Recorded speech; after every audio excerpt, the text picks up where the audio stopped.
Obliteration of a single point is easy, and a bit of mysticism is the best way to do it. To make the world better, you need to think big. But I'm a small man. I don't want to take responsibility for the fate of the world. That's why I've got to use small, secret means. The old man and I took the little steps back into our separate rooms and started the next day's work.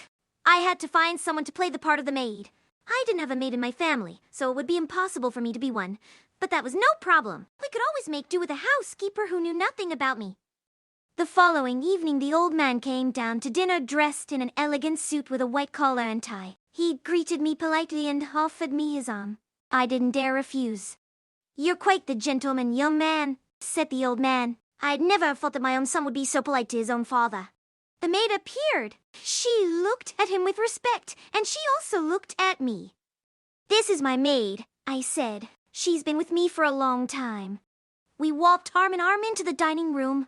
"It's not very nice to look at you in this dress," the old man said. "I'd love to have something like that for my birthday," she said. "But my husband has a bad temper, and he'll beat me if he catches me wearing fancy clothes." I had forgotten that there was a man in the story, but now that I remembered him, I wasn't interested in him at all. "What do you want for your birthday?" the old man asked. "I want to have a party with lots of presents," she answered. "My husband will be angry, but that doesn't matter." "What do you think your husband would like?" "He'd like a fur coat," she answered without hesitation. "What sort of fur coat?" the old man asked. "A mink coat," she said without hesitation. "He's got a lot of money." The old man took out his wallet and counted the banknotes. "A mink coat would cost a lot of money," he said. "I don't care," she said. The old man took out his billfold and started to count the notes again. "Well, that's not right," he said. "I've only got 20,000 kroner. I can't afford to give you a mink coat." She shook her head.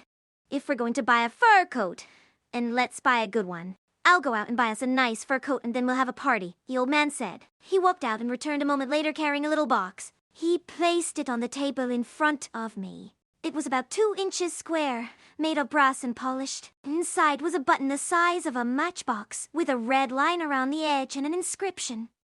The little old man looked at me and said, "It's for you," he said. "But you have to promise me never to open it until after you're dead."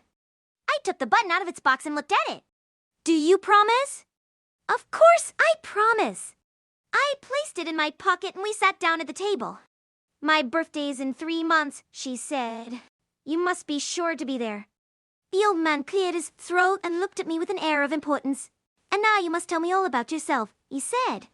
We drank our coffee and ate our sandwiches. I told the old man about everything that had happened since the time that I had left home.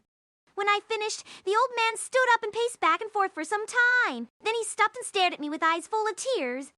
"You're quite a boy," he said. "I hope you don't take it wrong if I say that I'm proud of you. And now you must excuse me, but I have to go and see a man about a dog." He left the dining room without waiting for my reply. The maid gave me a glance and smiled. She walked over to me and put her hands on my shoulders. She leaned her cheek against my chest. She pressed herself against me as though she were about to cry. "What's wrong?" I asked.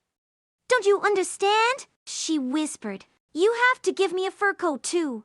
She was crying and couldn't speak because of the tears. She had been afraid that the old man might say no to her. But now she understood that he had given her a mink coat, just as he had promised, and that she could keep it until after she died. She held me tight as though she would never let me go again. She buried her face against my chest and sobbed, and I stroked her hair gently with my hand until she calmed down. She smiled at me and wiped her tears away. "I can't wait to see your room," she whispered. "You can come and show it to me tomorrow." The old man came back a moment later. "The dog won't be any trouble," he said.